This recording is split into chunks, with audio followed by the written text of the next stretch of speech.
I invite the kiddos to head downstairs this morning. I only like the refrain for that last one, sinking sand. You know what we're gonna hear about when we get home, right? Yes. Sinking sand king.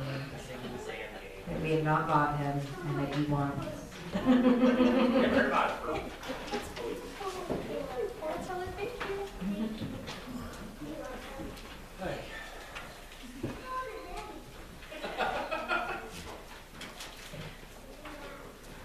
Well, today we are continuing in the Gospel of Matthew and finishing up our time in the Sermon on the Mount. So this is our third week in the Sermon on the Mount. It actually works out really well because there are really 3 chapters as well. So we find the Sermon on the Mount in Matthew chapters 5 through 7.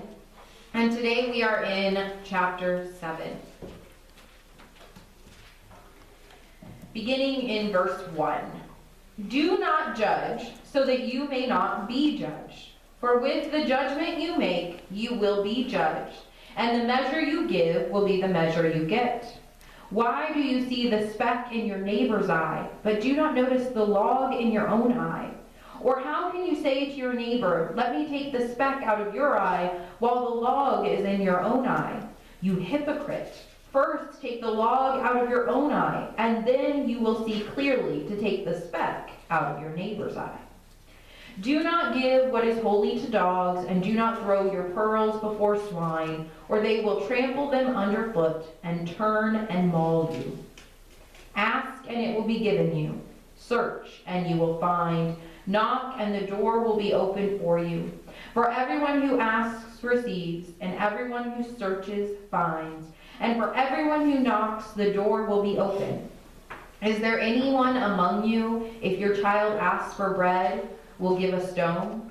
Or if the child asks for a fish, will give a snake? If you then, who are evil, know how to give good gifts to your children, how much more will your Father in heaven give good things to those who ask him? In everything, do to others as you would have them do to you. For this is the law and the prophets. Enter through the narrow gate, for the gate is wide and the road is easy that leads to destruction, and there are many who take it. For the gate is narrow and the road is hard that leads to life, and there are few who find it. We're going to jump ahead to verse 24 now. Everyone then who hears these words of mine and acts on them will be like a wise man who built his house on rock. The rain fell, the floods came, the winds blew and beat on that house, but it did not fall, because it had been founded on rock. And everyone who hears these words of mine and does not act on them will be like a foolish man who built his house on sand. The rain fell, and the floods came, and the winds blew and beat against the house, and it fell, and great was its fall. Now when Jesus had finished saying these things, the crowds were astounded at his teaching, for he taught them as one having authority, not as their scribes. The word of God for the people of God. Thanks be to God. Here again, as it has been the last couple of weeks, there's just so much happening in this text. It's not this nice flowing narrative, at least not to me. To me this morning, as I read this, as I read it in Quinimo, as I read it this week in preparation, I felt like we were jumping from here, there, there, there. Each couple of verses was just kind of all over the place. Some scholars believe that the Sermon on the Mount was not actually one cohesive sermon that Jesus gave, but rather a combination of all of the sermons he gave over his entire ministry, which was about 3 years of public ministry.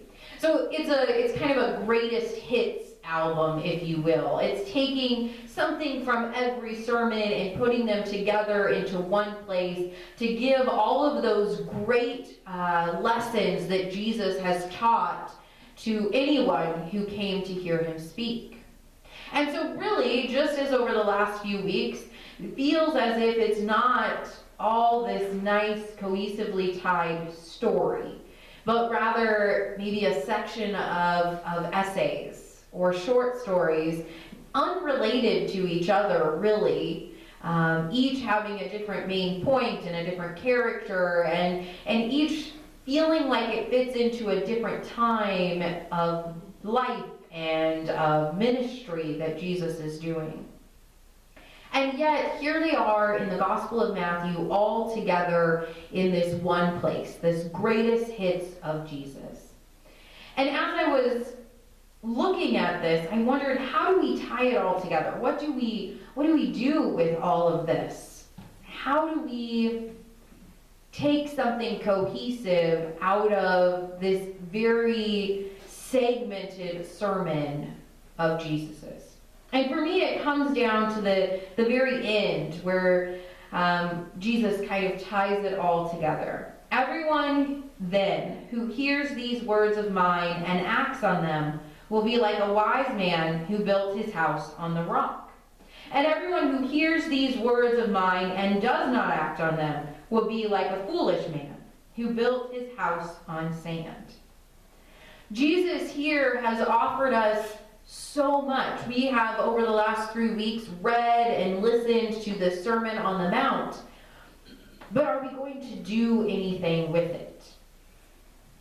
Jesus says, you can hear it, but if you don't act on it, you're foolish. If you want to be wise, you have to hear it and then do something about it. Brian and I's children, we're trying to help them understand that when we speak, you have to acknowledge in some way that we spoke. You have to acknowledge in some way that you actually heard what we said to you.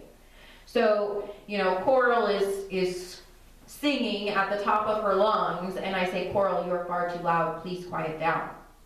If she continues to scream at the top of her lungs, I assume she didn't hear me. And then she gets mad because I repeat myself. I heard you. Really? How do I know you heard me? Because you continue to sing at the top of your lungs. You didn't quiet down at all. You didn't say, okay, Mom. You didn't even look in my general direction. So did you really hear me? And if you did hear me, does it really matter that you heard me because you didn't actually do anything about it? That's Jesus here. He wants us to acknowledge that, yes, we have actually listened to you, and we are actually going to do something about what you have said to us. And so here we have Jesus saying so many things. This is the inside of my brain on a sheet of paper. This is all of the things Jesus said to do in the Sermon on the Mount, or at least most of them, summarized in my own words. And so you have greet everyone, not just your friends. Do not repay evil with evil. Give to God privately, not for show. Do not condemn. Ask God what you need. Treat others the way you want to be treated. Do not store up treasures on earth. Be salt and light. Adhere to the law and prophets. Love your enemies. Do not lust.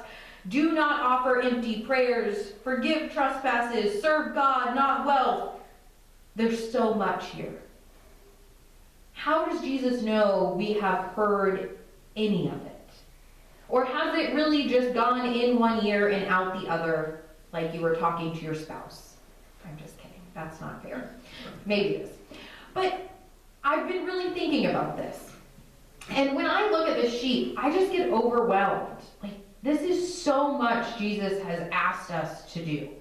It's too much for me to look at and to be like, how in the world am I going to do all of this at this moment? How am I going to show Jesus that I have listened and am responding and doing something?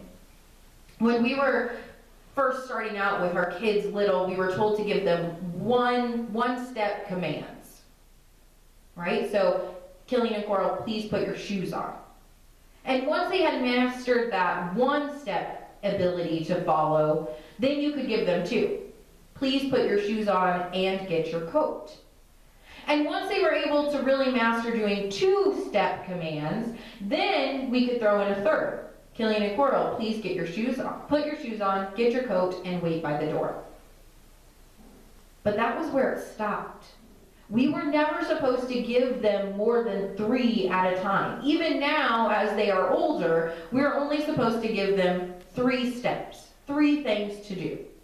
Killian and Coral, please go potty, wash your hands, and get at the table. I cannot throw in and put your bib on, because that would be 4. And they just can't handle that. Their brains cannot do all 4 of those things. They can't keep track of all 4 of those things that they were supposed to be doing. It's too much. That is how I feel about the Sermon on the Mount. To keep track of all of the things in it at one time is just too much for me. But the truth is that some of these things don't speak to me in the way that others do. So for example, do not lust. I don't really have a problem with lust. That's not something that really speaks to my heart. On the other hand, do not stay angry but reconcile with one another. You all know I'm good at a grudge. Like, that speaks to my heart. That is probably one of the things that I really need to hear Jesus say and do something about. As I went through the Sermon on the Mount this week, as I reread it, I tried to really listen to those areas that I need to work on. Jesus preached this sermon, or these sermons, to the masses, to everybody who came to listen to him. And just like when you come to church, some Sundays you think, who the heck was she talking to? Because that had nothing to do with my life. And other Sundays you think, was she looking at me the whole time?